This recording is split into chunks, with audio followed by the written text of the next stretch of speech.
So, kamusta mga idol? PBL updates tayo ngayon, pero bago tayo magsimula, palike and subscribe naman po bilang suporta sa ating YouTube channel. So, Creamline Cool Smashers, madedepensahan nga ba ang kanilang undefeated record sa magiging laban nga po kontra sa kupunan ng Epto Logistic?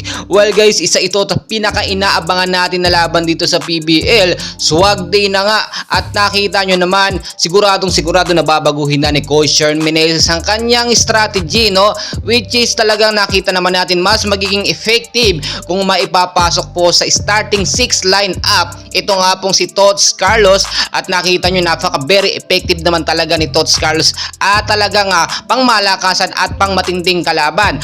Ang Epto Logistic, alam nyo naman, hindi rin basta-bastang team ito.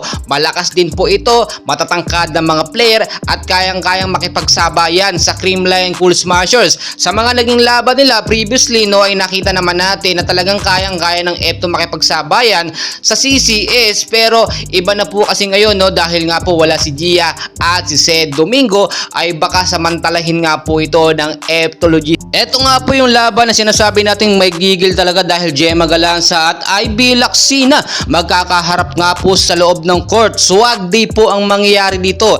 Ang CCS nga po ay mas pinalakas ang kanilang opensa pangontra nga po sa malakas na depensa ng Epto Logistic. And for sure, dito nga po sa starting 6 lineup ng CCS ay magagamit na talaga or for sure ipapasok itong si Tots Carlos. Naging learning experience po kasi yung huling laban nga po ng CCS, which is talagang napaka-crucial at critical at very intense ang laban. And hopefully talaga hindi po yun mangyari dito at mas maging improved, mas maganda yung maging sistema ngayon ni Coach Sherm Meneses or ng CCS. Sa side naman po ng Epto Logistic, for sure gagamitin po ng Epto ang height advantage nila kontra sa kupunan ng CCS. Ipapasok yung matatangkad na player para sa kanilang matindi at malakas na depensa. Well guys, kahit alam naman natin na undefeated ang CCS, hindi po natin pa rin mapipredict kung sino po ang mananalo dito, no? Dahil alam nyo naman ang Epto Logistic, no, natalo na rin naman noon ang CCS, kaya hindi po natin masasabi kung sino ang mananalo.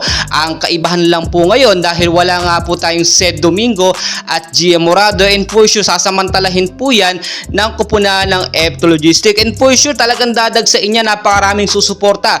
Alam nyo, ang kupunan ng Epto, napakarami ding sumusuporta, mas lalo at doble naman dito sa kupunan ng CCS. At kung ano ang kupunan na ating susuportahan, patuloy tayo mag-cheer sa ating mga teams, and for sure talaga makakapanood tayo ng napakatindi at very intense na laban po. And please, huwag niyo pong kakalimutan mag-like and subscribe para updated po kayo sa ating mga PBL updates. Maraming salamat po sa inyo.